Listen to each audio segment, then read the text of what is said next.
Welcome, welcome, beautiful Black people, to another episode of Spiritual Black Girl. We are still diving into information around ancient Egypt and correcting some of these false narratives around the ancient Greeks and the different things that they've done for Western society. So, we're going to delve deeper into the Egyptian mystery schools because I brought those up a little bit in the previous video. But, let's jump into it. Any noise that you hear in the background, let's try to ignore that. My family's pretty active right now, so, it is what it is. But the ancient Egyptian mystery schools, they were the true source of so much of what we know as philosophy today. You went there to study not only philosophy, science, but spiritual knowledge, and more spiritual knowledge. The mystery schools were the highest centers of learning in the ancient world. In fact, I'm just going to, a thought just came to me for just a moment. Anytime you guys are watching something and they reference knowledge from the ancients, consider the fact that they're likely talking about ancient Africans. Okay. Again, it's highly likely that ancient Greek, Roman, whomever, the people who they're going to credit for being the ancients borrowed or took the information from ancient Africans, but do know that that's likely who they're talking about. Okay, let's get back on track. So anyways, the Egyptian mystery schools, highest centers of learning in the ancient world long before the rise of Greek philosophy. But there's a little bit more to that story, especially when it comes to modern day fraternal orders and secret societies. Okay, now do know that the Egyptian mystery schools were not open to everybody. Okay, you couldn't just get in there because you wanted to go. These sacred institutions were designed for those who were deemed spiritually and mentally prepared to undergo some extremely rigorous training required to understand the deeper mysteries of life, the universe, because we were very in tune with the cosmos, and the divine. Not like universities today, which are accessible to the public. The mystery schools were very selective. Okay, so as you start to, think about fraternal orders and secret societies, know that they patterned a lot of what they do off of what happened in ancient Kemet. Now, only initiates, those who had already demonstrated a certain level of spiritual understanding and commitment, were allowed to enter the Egyptian mystery schools. So remember in the previous video, I talked about the fact that people from all over the world came to study in Kemet.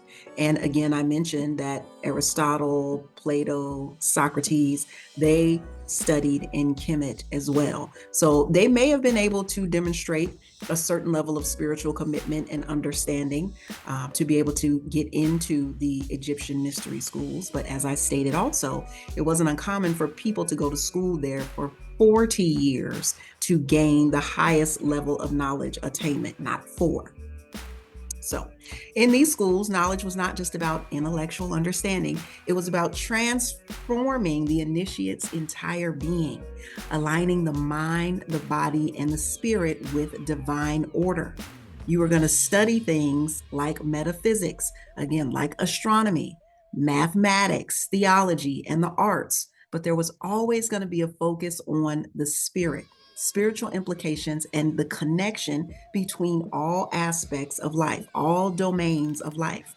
The ultimate goal was to achieve ma'at, and we will definitely get into ma'at, but ma'at is balance, harmony, truth, reciprocity, justice. Ma'at sounds like, or ma'at stands for a lot of different things, and it was the governing force of Kemet, the governing nectar, if you will, of Kemet. So the goal was to ultimately achieve ma'at in both the individual and in the world. So we will get into ma'at in some upcoming episodes. So again, many of these so-called great Greek philosophers, like I said, the 3 biggies, Socrates, Plato, and Aristotle, studied in Kemet.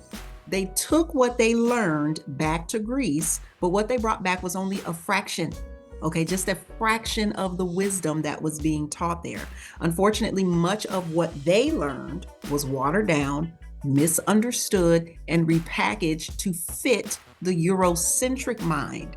So, in my previous video, again, we discussed the fact that the Greeks didn't even want the knowledge that was coming from Aristotle, Plato, and Socrates because they knew how disruptive it was. They knew how powerful it was. So when I say it needed to be repackaged to fit the Eurocentric mind, consider what that really means.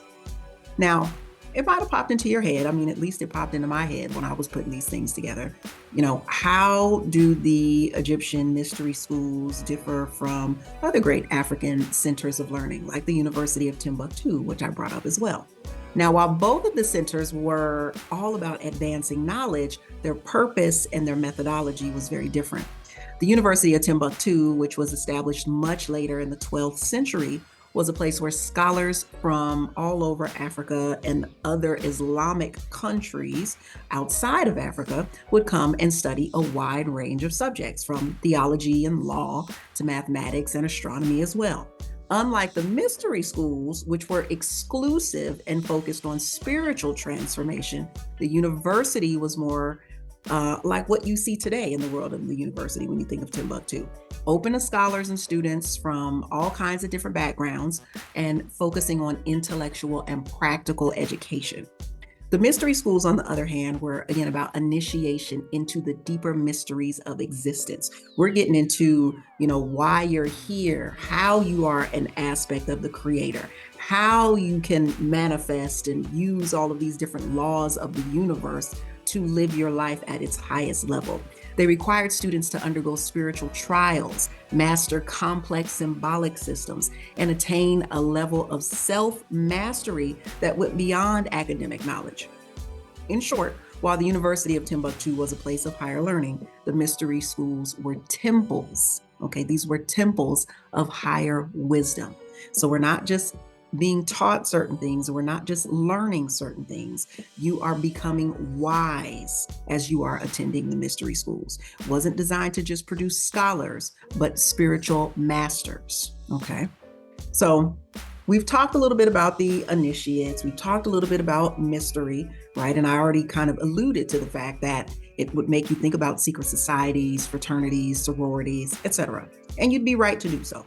Many of these fraternal orders and secret societies claim to hold this ancient wisdom that has been passed down through the ages.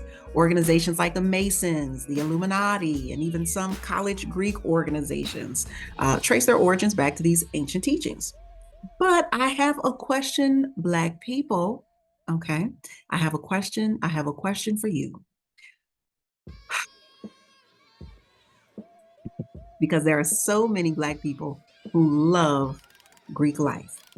But have we ever considered why we revere and participate in these Greek and Eurocentric fraternal orders when the very concepts of these societies was stolen from the mystery schools of Kemet? Is it that we don't know that this information was taken from our ancestors? I know I didn't. These fraternal orders were created after stripping away the true essence and spiritual depth of the original teachings. Okay. They've been turned into something that no longer resembles the sacred knowledge that once was taught in Africa, right? It's not to say that, secret societies and fraternal orders don't do things that serve the community and have a purpose and, do amazing things for sisterhood and brotherhood. I'm not even going there. What I am saying is that these orders have historically excluded Black people, even though their foundational knowledge comes from Black civilizations. Now, some people do argue that the ancient Greeks were Black. I've heard that, right?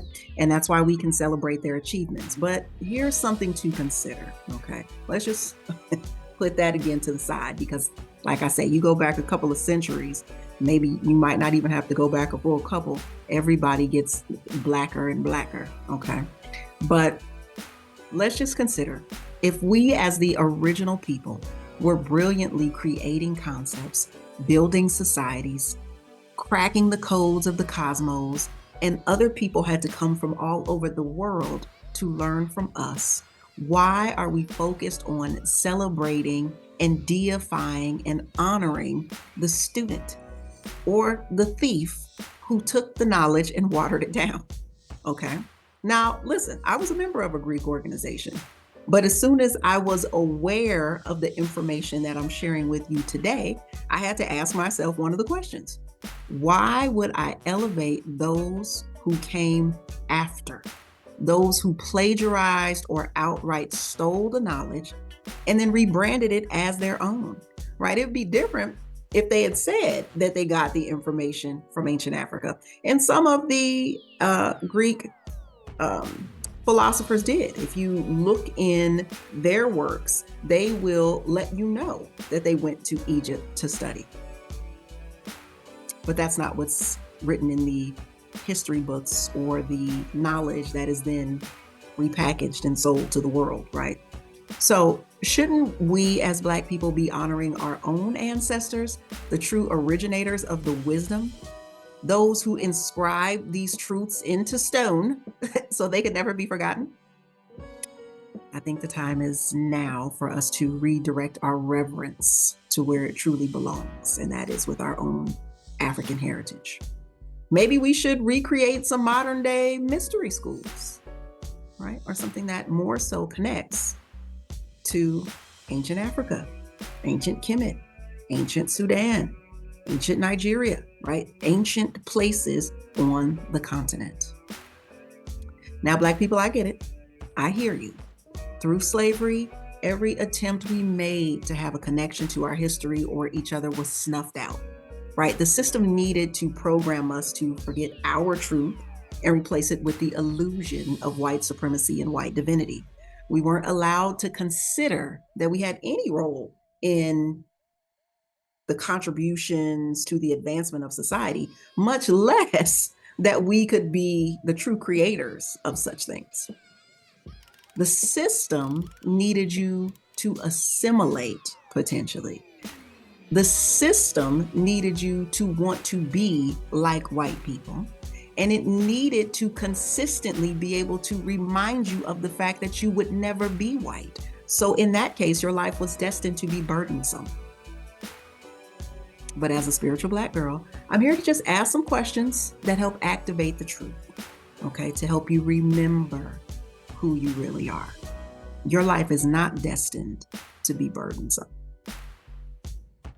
So I just have, again, a couple of questions that I want you to consider as we get ready to close this out.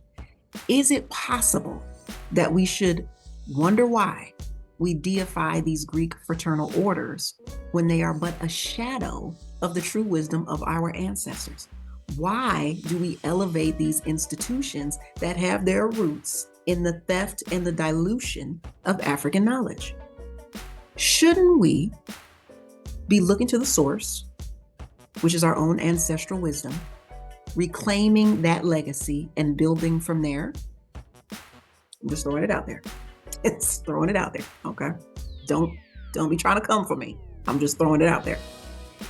Another question I have: why do you think the original teachings of the Egyptian mystery schools had to be watered down and repackaged for European consumption? Why do you think that would have had to happen? I've got my own views about it. And how does participating in Greek fraternal orders align or conflict with the true spiritual legacy of our African ancestors?